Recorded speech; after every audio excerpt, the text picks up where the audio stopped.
नमस्कार, बहुत स्वागत है आपका। आप देख रहे हैं इंडिया वॉइस और मैं हूं आपके साथ आनंद विजय सिंह। उत्तराखंड की राजनीति में अंकिता भंडारी हत्याकांड अब सिर्फ एक गंभीर अपराध तक ही सीमित नहीं रहा है, बल्कि यह राज्य की राजनीतिक सरगर्मियों का भी केंद्र बन चुका है। यह मामला न केवल जनता की संवेदनाओं को झकझोर रहा है, बल्कि बीजेपी और सरकार दोनों के लिए चुनौती बन गया है। जहां सरकार ने तत्परता दिखाते हुए अपराधियों को सलाखों के पीछे भेजा, अदालत से उम्र कैद की सजा भी मिली, वहीं अब विपक्ष की मांग है कि इस प्रकरण की जांच सीबीआई के जरिए कराई जाए। इसी बीच बीजेपी के पूर्व विधायक सुरेश राठौर की कथित पत्नी उर्मिला सनावर का एक ऑडियो क्लिप भी सामने आया और उस ऑडियो क्लिप ने राजनीतिक क्षेत्र में भूचाल मचा दिया। देहरादून में हिंदू संगठन के बड़े नेता स्वामी दर्शन भारती के साथ उर्मिला पहुंची। बीजेपी के नेता को कटघरे में खड़ा कर दिया। बीजेपी के लिए यह एक चुनौती बनी है कि वो अपने नेता पर कार्रवाई करे या न करे, क्योंकि दोनों विकल्प राजनीतिक नुकसान में बदल सकते हैं।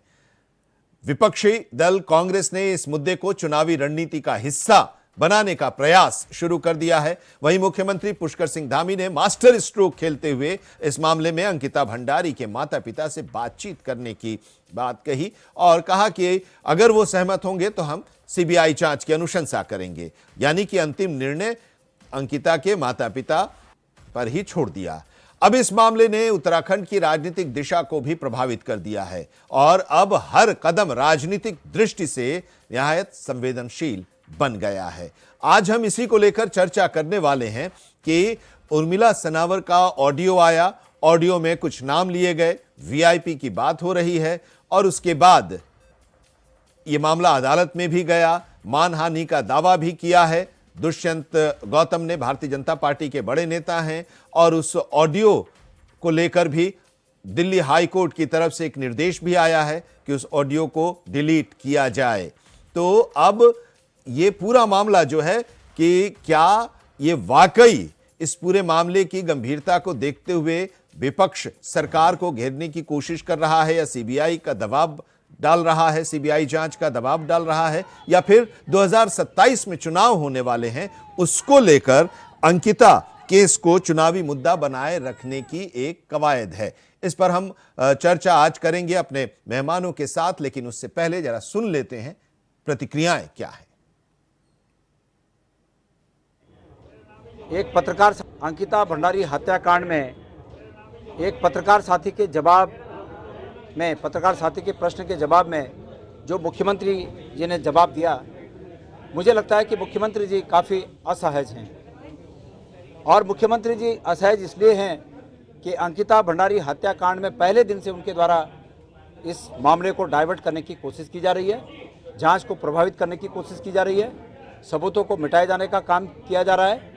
इसलिए उनका जो प्रश्न देने का, जो उत्तर देने का जो तरीका था, वो बिल्कुल ही असहज था। क्योंकि मैं शुरू से इस बात को कह रहा था कि प्रदेश के वातावरण को दूषित करने का प्रयास किया जा रहा है और बिना तथ्यों के बार बार चीजों को उजागर करने का कुछ राजनीतिक द्वारा ये षड्यंत्र था। लेकिन न्याय सबके लिए है। आज न्यायालय में दुष्यंत जी को जो राहत मिली है और उन्हें स्पष्ट कर दिया न्यायालय ने, इस प्रकार से किसी की मानहानि करने का किसी को नैतिक अधिकार नहीं है।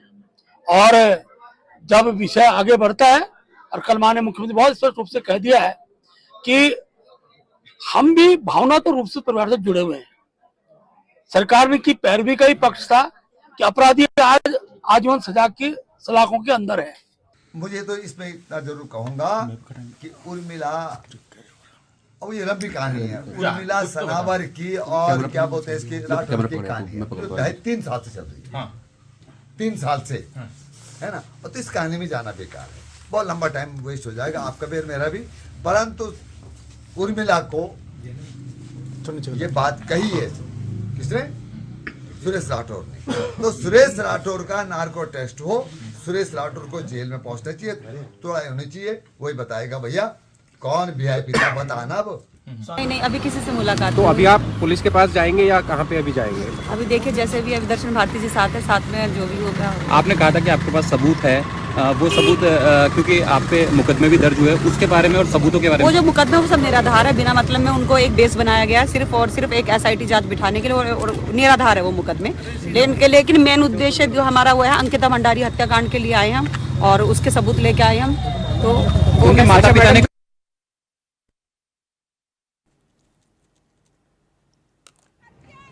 तो लगातार आरोप प्रत्यारोप का दौर चल रहा है और ये आरोप प्रत्यारोप का दौर अंकिता की हत्या के बाद से अब तक थमा नहीं है। सरकार की तरफ से कहा जा रहा है कि जो भी आरोपी थे उनको गिरफ्तार किया गया है और कोर्ट की तरफ से उन्हें सजा भी दिलाई गई है। कोर्ट ने उन्हें उम्र कैद की सजा दी है और वो जेल में हैं। लेकिन अब भारतीय जनता पार्टी और उसकी सरकार के खिलाफ कांग्रेस एक बार फिर से सड़क पर है और वो सीबीआई जांच की मांग कर रही है। इसी बीच उर्मिला की एंट्री होती है और वो एक ऑडियो क्लिप के साथ इस पूरे मामले में एक नया मोड़ दे देती हैं और अब एक बार फिर से आरोप और प्रत्यारोप का दौर चल रहा है। आज हम इसी विषय को लेकर एक बार फिर से चर्चा करने जा रहे हैं क्योंकि लोग सड़क पर भी उतरे हैं उर्मिला के बयान के बाद और अब इसको कांग्रेस हथियार भी बना रही है सरकार को घेरने के लिए।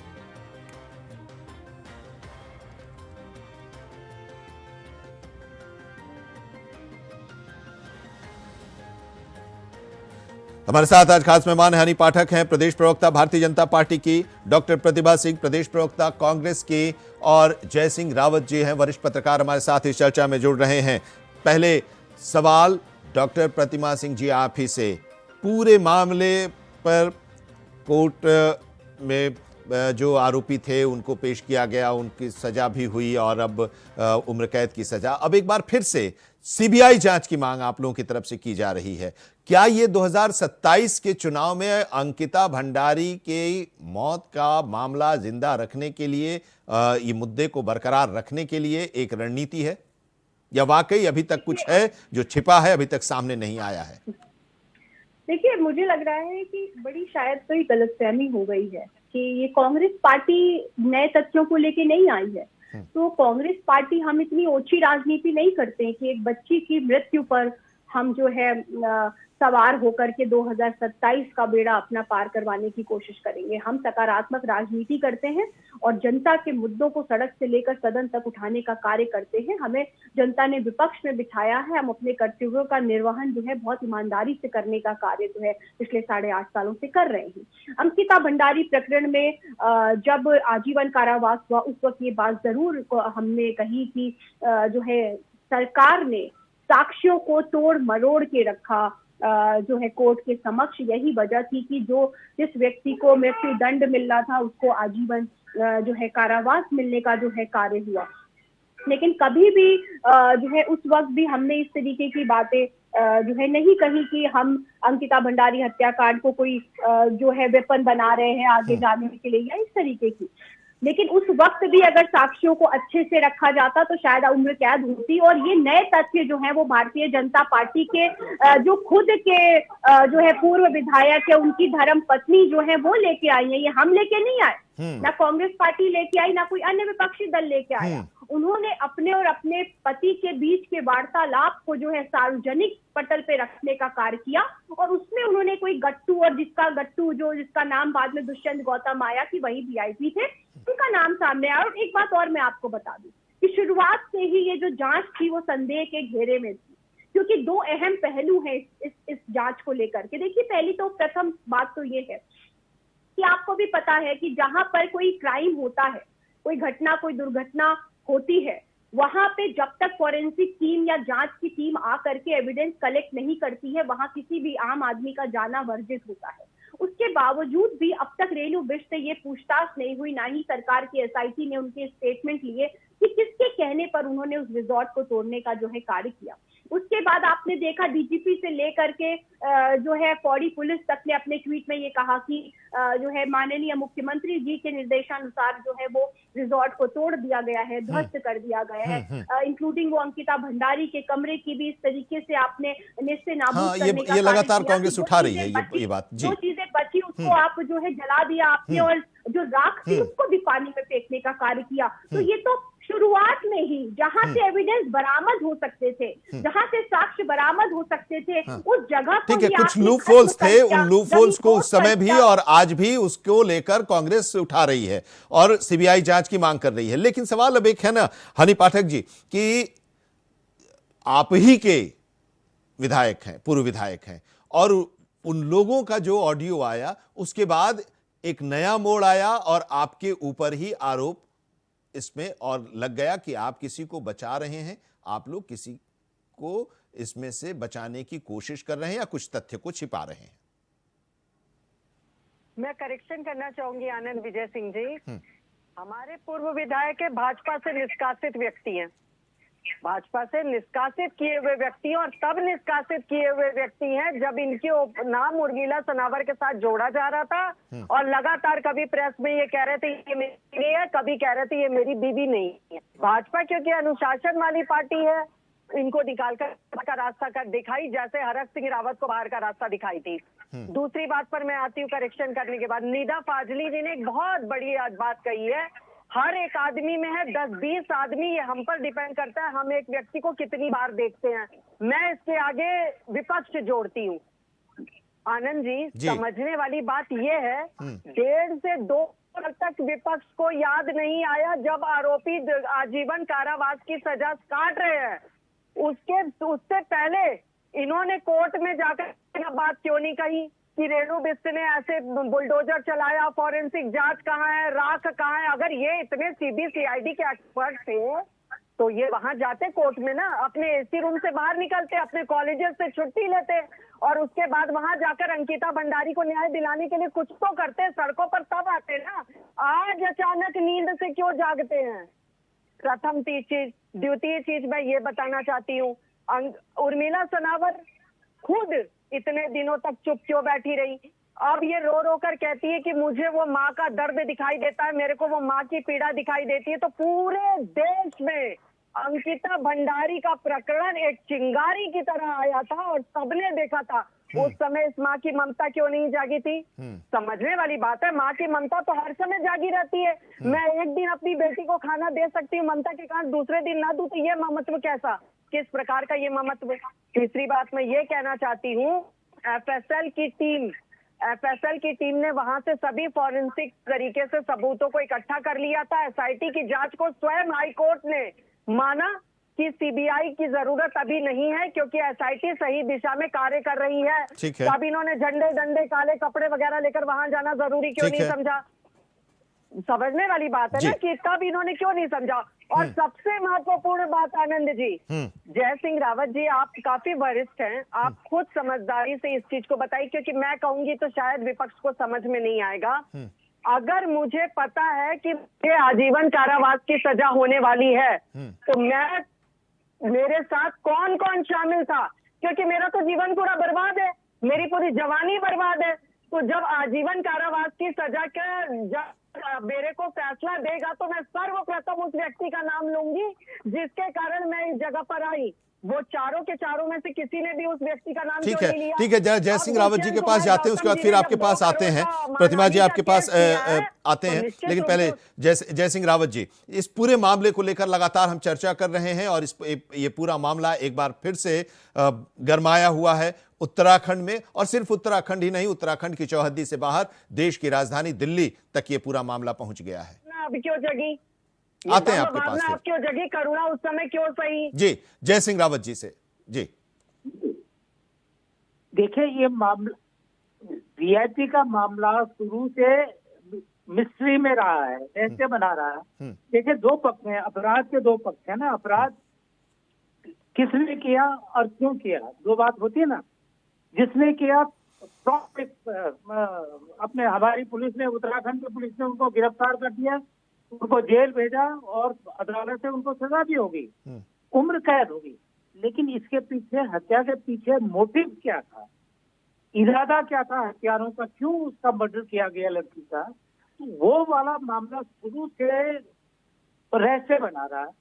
उसको सॉल्व करने के लिए सरकार की तरफ से हैंडल नहीं किया गया।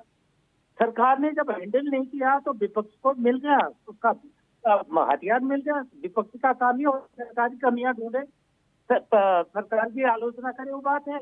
तो विपक्ष जो कर रहा है वो अगर शुरू में ही हो जाता, आज हमें लग रहा है कि सीबीआई जांच जो हिंट कल प्रेस कॉन्फ्रेंस की है मुख्यमंत्री जी ने, ऐसा लगता है उन्होंने कहा है कि उनके माता पिता के भावना अनुसार उनके माता पिता शुरू से कह रहे हैं, आज तो नहीं कह रहे हैं कि सीबीआई जांच कराओ, तो कराएंगे। अब सीबीआई से अब क्या हो जाएगा, इतने दिनों के बाद क्या क्या होना है, बात उसको होना है। तो शुरू से आपने, लेकिन अब इस पूरे मामले में वो ऑडियो क्लिप जिसके बारे में हम लोग चर्चा भी कर रहे हैं, लेकिन हाईकोर्ट, दिल्ली हाईकोर्ट की तरफ से उस ऑडियो क्लिप को लेकर कहा गया है कि उसको डिलीट कर दिया जाए, उसमें कुछ लोगों के नाम आए हैं, लेकिन उसके जरिए उर्मिला और राठौर ये दोनों लोग भी इस पूरे मामले में आ गए और उसको एक नई दिशा देने की कोशिश कर रहे हैं। देखिए, उर्मिला ने तो आग में माचिस डालने का काम किया, आग में घी डालने का काम किया, उसकी कानूनन उसकी ऑथेंटिसिटी नहीं है, कोई किसी के बारे में बोलते वो ज्यादा वो नहीं है, लेकिन इसने फ्यूलिंग द फायर, उसको आग को उसको ज्यादा भड़काया है मामला, क्योंकि ये मामला शुरू से रहस्यमय बना हुआ था, शुरू से रहस्य था कि आखिर वो वीआईपी सचमुच है भी या नहीं भी है, ये शुरू से हो जाती। अब उस रिसोर्ट का वो तो अब ये भी जांच होनी चाहिए, क्या उससे पहले भी ऐसे ही हुआ करते थे वहाँ, वो उनका जो सुना वो बड़ी सब्सिडी वो पचा दे विनोद आर्य जो है, तो ये करने की जरूरत थी। सरकार अगर शुरू से सावधानी से इस मामले को हैंडल करती तो इतनी ज्यादा ये बात नहीं आती। अब लग रहा, अब हर वक्त लगता है कि सरकार कहीं छिपा तो नहीं रही, कोई हो सकता नहीं छिपा रही हो, लेकिन विपक्ष को तो बहाना मिल गया और लोगों को बहाना मिल गया, हाँ सरकार छिपा रही है क्योंकि परिस्थितियां ऐसी बनी है।